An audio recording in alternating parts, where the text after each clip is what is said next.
I love watching speedruns. You ever seen this stuff? Got him, dude. Look at this guy. Here. Steve. Oh, it's collaborating, dude. I remember back in college when I first discovered Speed Demo's Archive and TaskVideos.org. The websites actually predated YouTube, so you'd have to spend a couple of hours downloading the video files individually, either through the website or more likely torrents. They've now grown into a biannual week-long streaming marathon and convention that consistently raises over $1 million for cancer prevention research and other charities. These people are amazing. You may have even seen Mitch Flower Power on The Late Show with Stephen Colbert recently. Over the years, there has been some drama, but for the most part, the speedrunning community is very friendly and inviting to new players and fans. Their dedication to these games is legendary.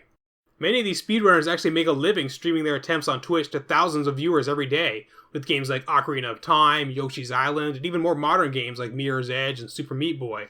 I've always been a very technical guy, so I think what draws me most to it is seeing just how much these games can be broken apart using coding errors and exploits. I appreciate how much effort and practice goes into a speedrun performance, but the research and technical implementation is what keeps me personally coming back. I just love learning specifics about how exactly these games are programmed. So you step half a step to the left and use a tent, then half a step to the right, and away we go. Save your game, and you can just move on through the town. So as my personal tribute to the speedrunning community, I thought it would be fun to talk about some of my favorite tricks from the world of speedruns.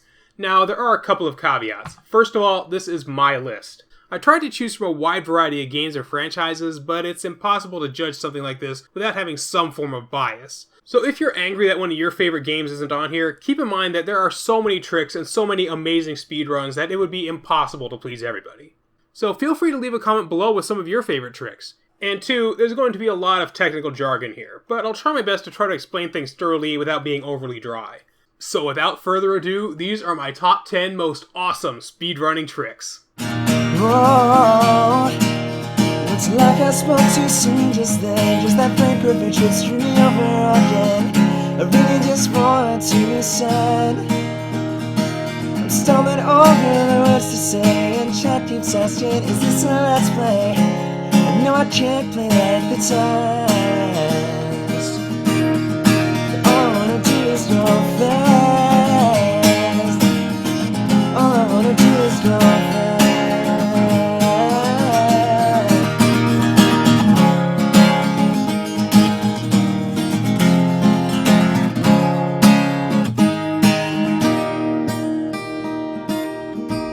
Number 10.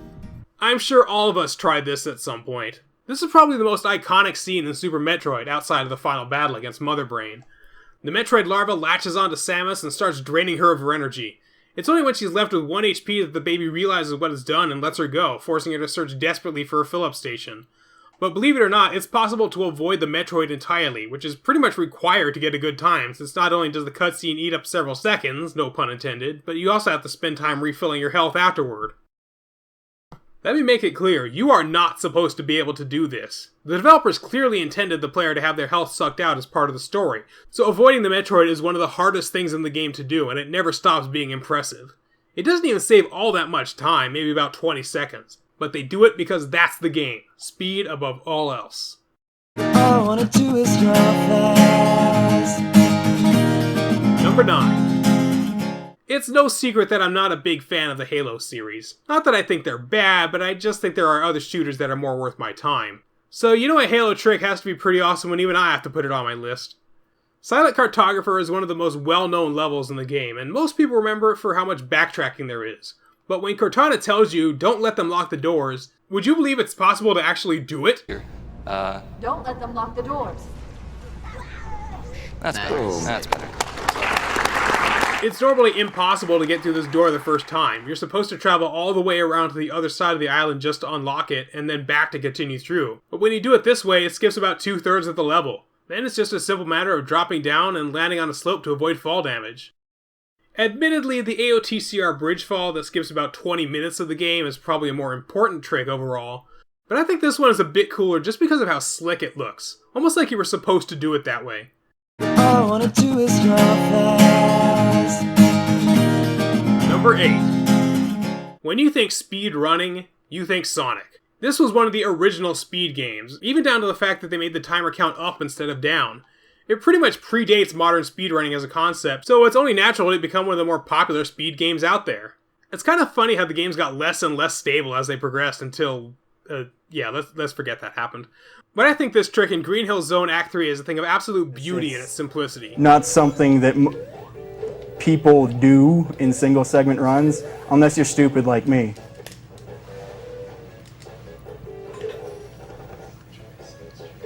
Ah, that might be a pixel 8. Got it! Okay.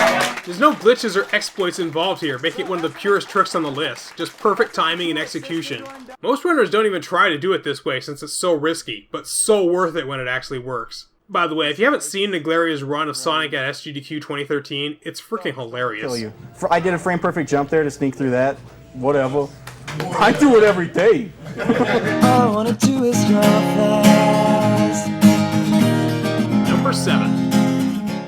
Super Mario World is an excellent entryway into the world of speedrunning. It's a game pretty much every gamer knows and can easily follow what's happening. Unfortunately, it's also one of the most competitive speed games out there, with top players being separated by mere fractions of a second. But once in a while, a new trick is discovered that completely changes the scene. Check this out. W-R. Yoshi's Island 1. By killing Rex with a fireball, you spawn a coin. Yoshi will then attempt to eat the coin, but if you collect it first, you're left with an empty slot that the game desperately tries to fill with data. There's supposed to be something on Yoshi's tongue, you can't just have a black hole there. So by moving a bit to the right, you spawn a new enemy, Charge and Chuck over here. But instead of spawning where it's supposed to, it instead spawns in the empty slot on Yoshi's tongue, where it's promptly eaten.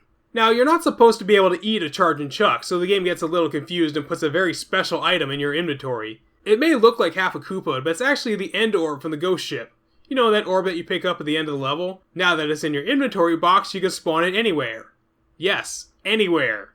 Pick it up and you can actually finish any level instantly. Now, they can't do this for every stage because it takes a while to pick it up every time, so the most efficient place to use it is Iggy's Castle, where it saves about 14 seconds. I just love how some obscure trick like this is just casually used to save such a small amount of time overall.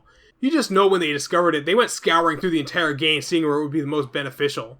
Remember what I said, this game is so optimized, every second counts. All I wanna do is draw fast. Number 6.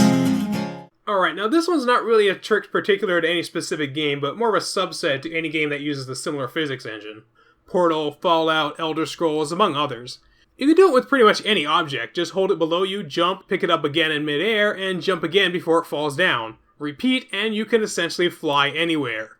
You see this in a lot of speedruns of this type of game, most notably Portal and Fallout 3 where they used a clip into the Citadel. If you take this to the logical extreme, you get Half-Life 2 done quick. Rise and shine, Mr. Freeman. Rise and shine. A collaborative effort by over a dozen Half-Life runners that uses tricks like clipping, bunny hopping, and prop flying to complete one of my absolute favorite games in just over 40 minutes. And the astonishing thing is, they're still working on perfecting new strategies that may get the run down to half an hour. There's a lot happening in this run, including out of bounds and an insane amount of sequence breaks. But the flying parts are my favorite to watch for how much speed and control they managed to get. All I wanna do is draw fast. Number 5. Super Mario 64 is still a very popular game, even today. Not just for speedrunning, but for casual play as well. It's starting to show its age, but it's still amazingly fun, and speedrunning can help bring new life into a game like this. In normal play, you need a grand total of 70 stars to get past Bowser's Infinite Stairs. But, as many of us realized back in the day, using a trick called backwards long jumping, you can bypass this requirement. That meant all you needed was the second floor key, which only required 30 stars. But once players discovered that you could skip through this door using Mips the Rabbit, then you just needed 15 stars for him to appear. But after squeezing even more time and effort into the game, players discovered that you don't even need that. By doing even more careful backwards long jumping, you can clip through the door without the rabbit and complete the game only collecting a single star. And that star is just a formality required to access the second Bowser level. But sometimes, if you're persistent and patient enough and the stars align, and you make sure to bring your lucky Mips foot, Yes! I got it! Oh my god. Oh my god, I got it! Zero-star Super Mario 64 was originally believed to be the stuff of TAS and Legend. This is a frame-perfect trick, which means you only have a 1/60th of a second window to get the right speed and position to get into the Bowser level without hitting Dire Dire Docks first. The excitement when this happened at SGDQ was legendary. It had been done before on console, but never in front of this many people at the same time.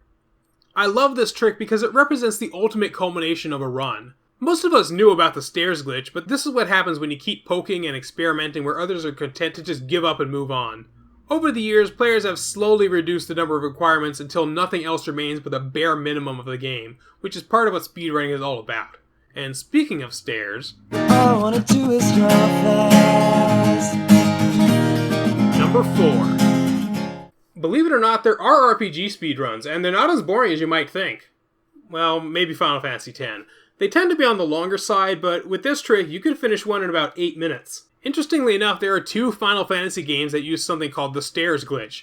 By walking up and down the stairs numerous times, you can cause the game to do some really weird things, allowing you to bypass a good chunk of the story and jump straight to the final boss. It's a toss-up, but I'm choosing the NES Final Fantasy I because I think the execution is a lot cleaner. This only works on the Japanese Famicom version, for reasons you'll see later. Okay, so whenever you walk up or down stairs, the game keeps track of the floor you came from by writing into scratch space. By doing this 70 times, you cause the game to run out of space and it will start accessing memory it's not supposed to. In this case, it starts accessing information from the names of your party members, so by setting their names to different things, you can cause different effects. By using these specific letters, it sets the party leader's level to 136. This doesn't result in any stat boost, but it's the value that's important. The next step is to reset the game, change the names of the party, and do it again. This time, the executed code replaces the nearby guard with the final conversation with Chaos. Now, every enemy in the game has a morale rating, which will determine whether or not it will attempt to run away. For bosses, this is always set to 255, and since normally the game caps the player's level at 50, it's way too high for it to matter.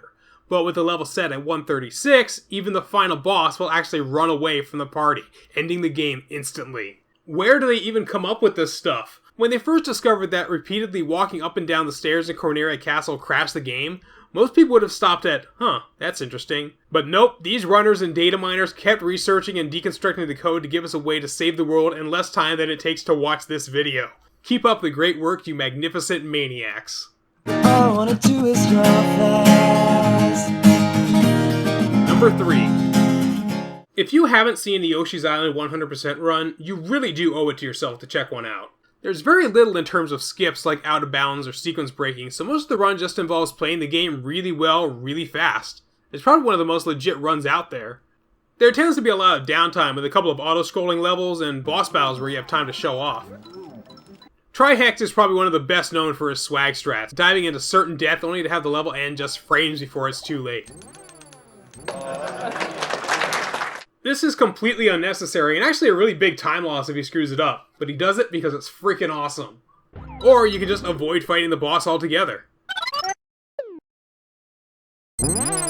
This is a game where speed is demanded above all else, as evidenced here. Who has time to ride the platform all the way to the end of the lava pit? All it takes is a series of 16 4-frame window hovers while snagging some coins and flowers along the way. But that's not what's making this list, because as awesome as that is, there's a similar but even cooler trick in level 5-4, Sluggy the Unshaven's Fort. Not only does the player completely avoid using the platform, he also collects all the flowers and red coins, kites a group of bats to get a jump boost to maintain his height, and stops to duplicate red coins from Fly Guys, twice of course, but he does it all just to save a grand total of 60 seconds. On a run that's normally about 3 hours long. This is probably one of my favorite examples of making a game 30 times harder just to make it 0.3% faster. And it's pure skill, there's no easy way to do this other than just straight up getting good. All I wanna do is draw fast. Number 2. Final Fantasy VII. Most of this run involves running from every random battle and relying on luck and Tifa's death blow to hope you kill bosses before they kill you. But for the Materia Keeper, they managed to put together one of the most obscure strats I have ever seen. And with everything else we've seen in this list, that should terrify you. Alright, so check this out. By inflicting the Materia Keeper with poison, he will take damage equal to 1/32 of his health every turn, rounded down. In this case, since he has 8400 HP, that's 262 damage. After 2 cycles, he'll be at 7876 health. So by dealing exactly 99 points of damage to him, you attempt to get his HP to exactly 7777. This puts him in an obscure status called All Lucky Sevens, wherein every attack the affected character does ends up doing exactly 7,777 damage. And since poison damage counts as attacking yourself, shut up, it's just easier to code that way, the poison deals 7,777 damage to him, killing him instantly. Where do I even begin with this? First of all, you have to know about the All Lucky 7 status, which most players only ever encounter by pure accident. Then you have to realize it can be applied to enemies as well. Then you have to know that poison takes properties from the character it's inflicted on, and then you have to realize the Materia Caper is an ideal candidate for this strategy, since, strictly speaking, there's nothing stopping you from using it on any other boss in the game with more than 8,000 health. This is a trick that pretty much uses every obscure fact in the game just to beat one of the most annoying bosses. What can I say? I just love math-based tricks like this. This is pretty much the perfect meld of math, execution, and game knowledge. But there's one more that I think is the ultimate trick. All I wanna do is draw fast. Number 1. Now what could possibly top killing a boss with the power of math? Well, how about something that would have made every one of your 3rd grade classmates cry on the playground? That's right, I'm talking about Pokemon Red and Blue. The Pokemon series is no stranger to the world of glitches and exploits, probably the most famous of which is Missing No and his relevant item duplication. There's also the Safari Zone glitch, Glitch City, and even a save corruption that lets you beat the game in 0 seconds. Yeah, that's the official time. So when you combine every one of these together, you get something that makes your inner child just scream with joy. Okay, let me do my best to explain how this works, because sometimes even I don't fully understand it. By using a Pokemon with either Fly or Teleport, enter the vision of a trainer with maximum line of sight from east, west, or north, and mash the pause button to access the menu before they see you. Once there, escape to the nearest Pokemon Center. From here, the game enters an unstable state because you're supposed to be in a battle. You can regain functionality by fighting another trainer, but the original area you perform the glitch will still be a bit wonky. As soon as you return there, you'll enter a battle with a random Pokemon, except it's not truly random. The Pokemon you encounter is based on the special stat of the previous Pokemon you fought. It's not the straight up Pokédex value. For example, number 1 is actually Rhydon, number 10 is Exeggutor, and number 21 is Mew. So before returning to the original area, you have to fight a Pokemon with a special stat of 21, such as the youngster's level 17 Slowpoke on Route 25, or the swimmer's level 16 Shelter in the Cerulean Gym. But wait! There's more! Once you encounter Mew, you'll notice that it's always at level 7. That's because the Pokemon's level in this situation is determined by the attack modifier of the previous Pokemon you fought. So, by using a move like Growl to repeatedly reduce their attack 6 times, you can set this value to 1.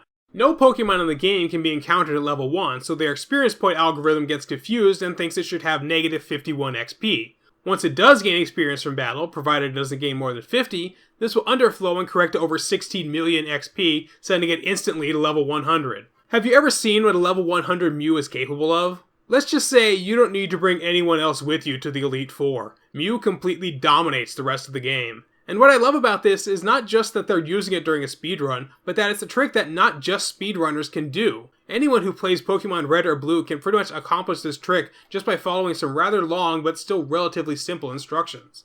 It's tricks like these that help define speedrunning, not just as a science but also as an art. So if there's something you feel like I missed, be sure to leave a comment below.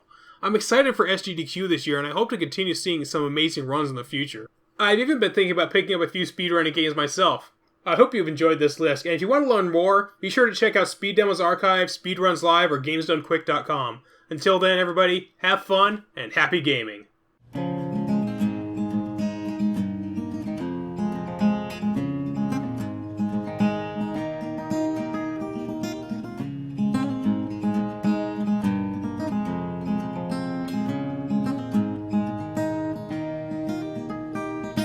Turn my timer on, about to start a run. Done ready, get set and go. Things are going great, just look at this pace. World record, here we come. Looks like I spoke too soon just then, cause RNG screwed me over again. Really just want to be said. Still been over the words to say. Chat keeps asking, is this a let's play? I know I can't play like the test, but all I wanna do is draw fast.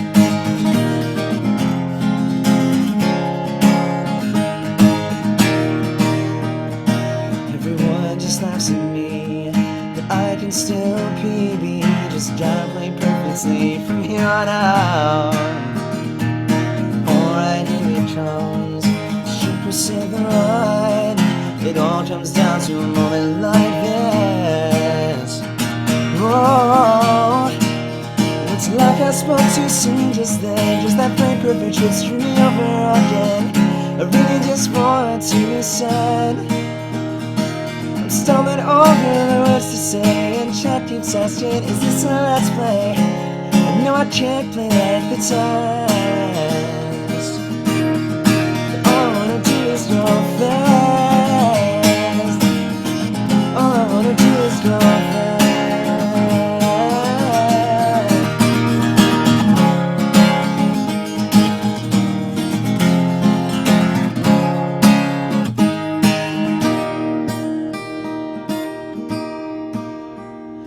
Yet another run comes to an end. These stupid glitches are not my friends. I just want a better time. I practice for hours every night, and still nothing seems to go right.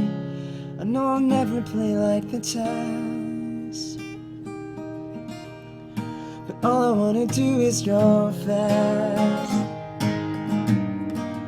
All I wanna do is go fast.